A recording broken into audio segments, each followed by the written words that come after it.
l'invité de la matinale. KTO Radio. La semaine passée, la conférence des évêques de France a dévoilé le chiffre des nouvelles ordinations sacerdotales. 105 nouveaux prêtres vont recevoir le sacrement de l'ordre, généralement célébré à proximité de la fête de Saint-Pierre et Paul apôtres. Ça tombe bien, c'est aujourd'hui. On revient ce matin sur le contexte des ordinations en France avec Monseigneur Bertrand Lacombe, membre du Conseil des évêques de France pour les ministres ordonnés. Monseigneur Lacombe, bonjour. Bonjour et bonjour aux auditeurs de KTO Radio. Vous êtes également l'archevêque d'Auch dans le Gers. Merci d'avoir accepté l'invitation de KTO ce samedi matin après une semaine de retraite spirituelle, je crois. Voilà, nous étions à l'abbaye de Tournaille avec les prêtres du diocèse d'Auch. Revenons tout de suite sur ce chiffre, 105 nouveaux prêtres. Il y en avait seulement 88 l'année passée. Comment expliquez-vous cette hausse, Monseigneur ? Oh écoutez, d'abord c'est une joie de savoir que c'est la période des ordinations presbytérales, donc de prêtres, parce qu'on est ordonné aussi quand on est diacre ou quand on est évêque. Mais là, la fête de Saint-Pierre et Saint-Paul, en effet, c'est l'occasion de rendre grâce pour ces ordinations, un peu plus nombreuses cette année. Nous sommes passés au-dessus de la barre des 100, donc c'est une joie. Et le fait qu'il y en ait un peu plus cette année, c'est les circonstances qui y portent. Nous savons que nous devons rester vigilants sur les vocations, sur l'appel de personnes, l'appel d'hommes pour devenir prêtre. Ça ne s'inscrit pas forcément dans une tendance de fond. Eh bien, je le souhaiterais, nous le verrons les années qui viennent, mais en tout cas, nous gardons un profil humble et nous gardons l'espérance que des prêtres soient toujours présents, répondent toujours à l'appel pour être auprès du peuple de Dieu. Avez-vous un peu plus de détails sur ce chiffre de 105 prêtres ? Comment sont-ils répartis ? Bien, de manière habituelle, on distingue les prêtres qui sont en ministère diocésain, donc généralement les prêtres diocésains, et là la proportion a augmenté aussi cette année, donc c'est un signe encourageant. Mais parmi les prêtres, il y a aussi les religieux. Alors certains religieux sont en paroisse, mais beaucoup sont soit dans des abbayes pour les moines, soit dans des communautés apostoliques pour les religieux, soit dans des communautés nouvelles. Mais il y a cette année encore une belle proportion de prêtres diocésains, puisque sur les 105, là, ils sont 73. Donc, c'est encourageant pour la vie de nos paroisses. Et toutes les provinces ont la chance de recevoir au moins un prêtre, un nouveau prêtre ? Eh bien, il y a des ordinations dans l'ensemble des provinces. Alors, traditionnellement, il y en a un peu plus à Paris. Il y en a aussi un peu plus sur la province de Marseille cette année, puisqu'il y a des ordinations qui ont lieu sur le diocèse de Toulon. Et c'est une manière aussi pour nous de nous rappeler ce grand et beau moment de la venue du pape à Marseille. Et puis, il y a aussi un certain nombre d'ordinations, à la fois pour les congrégations et pour les communautés. Vous avez parlé également des communautés. La communauté Saint-Martin reste en proportion l'un des viviers principaux avec 9 ordinations. À quoi est-ce dû ? Je crois que la forme de vie de la communauté Saint-Martin est attractive. Je dirais moi-même, quand je suis rentré au séminaire, je me posais un peu la question en disant est-ce que je suis appelé à aller dans une communauté, mais je sentais aussi fortement cet appel à être au service d'un diocèse. Et c'est vrai que les prêtres de la communauté Saint-Martin vivent ces deux aspects, à la fois de vie communautaire qui attire un certain nombre de jeunes aujourd'hui, qui peut-être aussi a un côté rassurant, et puis aussi ce beau ministère auprès des paroisses, auprès des fidèles, pour dire de manière un peu familière, auprès de tout ce qui se présente, toutes les personnes qui viennent frapper à la porte de l'Église et que l'on peut rencontrer. Dans la joie de ces 105 ordinations, intéressons-nous plus précisément à ces nouveaux prêtres. Qui sont-ils ? Quel est leur profil ? Eh bien, nous avons toujours une proportion importante de prêtres qui sont issus de familles chrétiennes. Il y a quelques prêtres aussi qui ont des profils plus atypiques, mais la majorité, la plus grande partie, c'est des hommes qui viennent de familles chrétiennes, qui, dès leur enfance, ont été familiers de la prière quotidienne, du fait d'aller à la messe, de participer à des groupes d'église et qui ont été heureux de vivre dans ces groupes. Ça ne veut pas dire qu'ils n'ont pas connu de difficultés ou d'épreuves de foi à certains moments. Mais c'est vrai qu'il y a toujours une proportion stable de jeunes qui rentrent au séminaire et qui ont la foi chevillée au corps depuis longtemps. Quel âge ont-ils en moyenne? Est-ce qu'il y a beaucoup de jeunes? Ben, la part des jeunes reste importante, même si, comme je le disais, il y a quelques profils atypiques avec des personnes un peu plus âgées. Il y a peut-être un peu moins de tout jeunes, mais c'est souvent un engagement avec une entrée au séminaire qui se fait entre 20 et 25 ans. Donc les ordinations se font à une trentaine d'années, parfois un peu plus, parfois un peu moins. Quelles sont leurs aspirations profondes de manière générale à ces nouveaux prêtres? Bah, en ce qui concerne les prêtres diocésains, je crois que c'est vraiment d'être d'être auprès des personnes, de pouvoir les amener au Christ. Nous avons vu cette année, les années précédentes, mais plus particulièrement cette année, de nombreux catéchumènes qui se sont présentés, à la fois des catéchumènes adultes, mais parmi ces adultes, beaucoup de jeunes, beaucoup d'étudiants.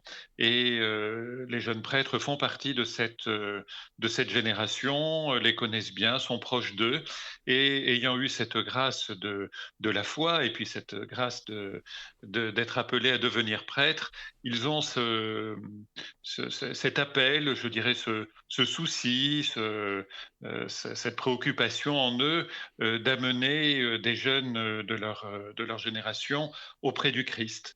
Et puis, la préparation au sacrement, elle fait aussi Mmh. partie des aspects importants que recherchent les nouveaux prêtres, et heureusement, parce que c'est vrai que préparer un sacrement, c'est vraiment une grâce. Le voir se déployer ensuite, c'est aussi une grande joie, et pouvoir le célébrer avec une communauté, c'est aussi un très beau moment.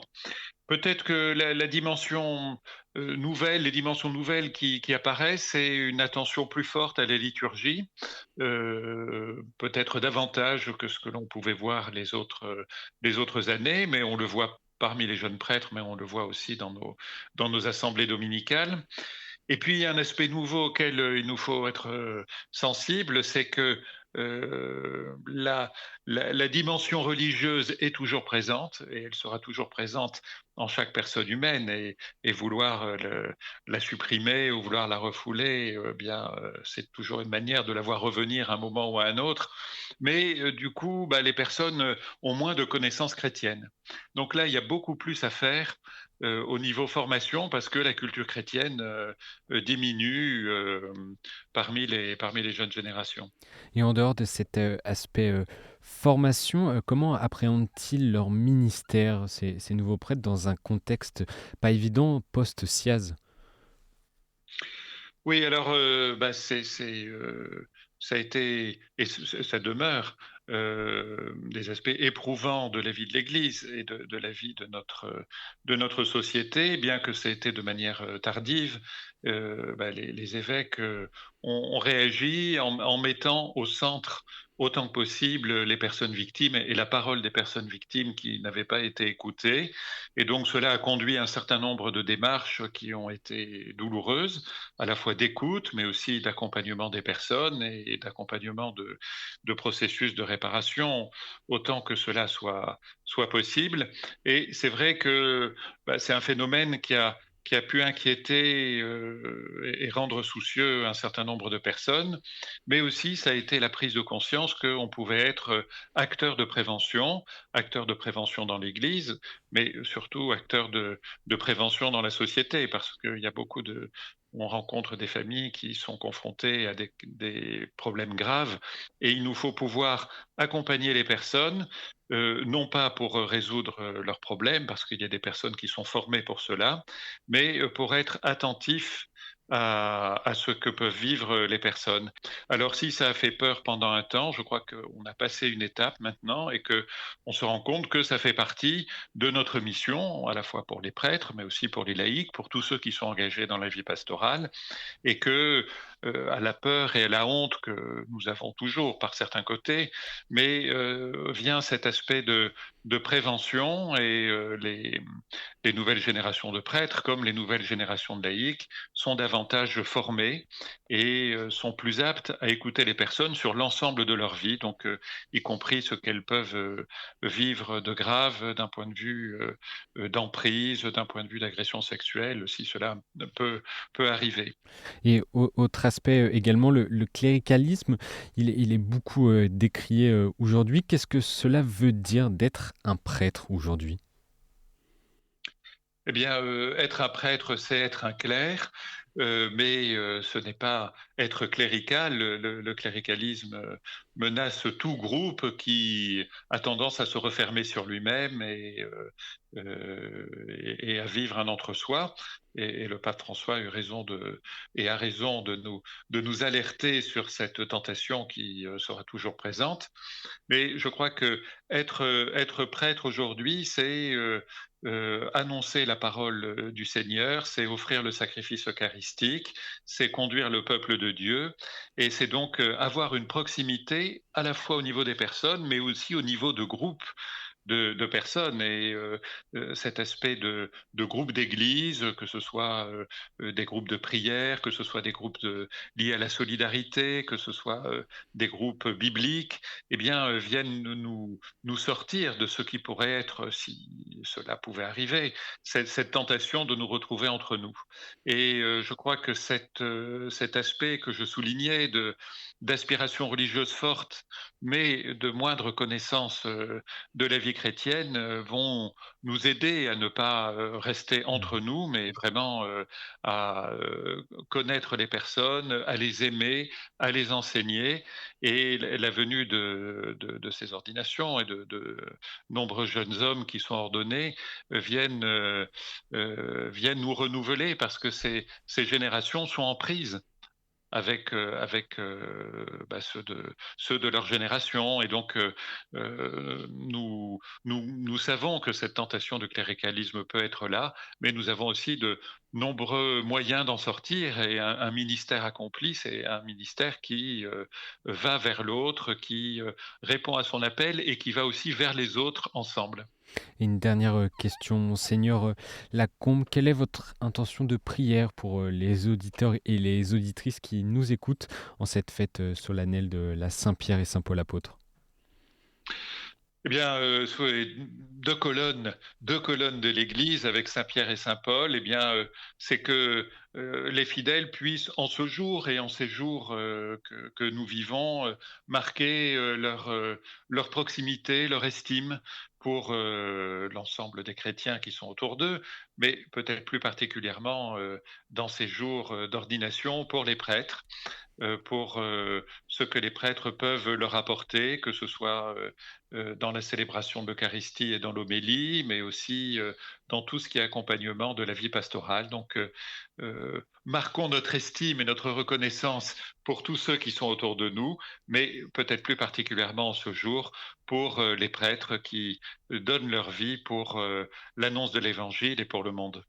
Donc, merci, Merci monseigneur à vous. Bertrand Lacombe, d'avoir délivré votre parole sur les ordinations 2024. Je rappelle que vous êtes archevêque d'Auch et également en charge de la question des ordinations à la conférence des évêques de France. Bonne célébration du sacrement, c'est aujourd'hui dans votre diocèse? Alors, non, c'était un peu plus tôt au mois de juin, mais ça permet comme ça aux prêtres qui ont déjà été ordonnés d'avoir cette joie d'aller imposer les mains à ceux qui sont ordonnés en cette, solennité de Saint-Pierre et Saint-Paul. Merci beaucoup, monseigneur. Bonne journée. Merci à vous également.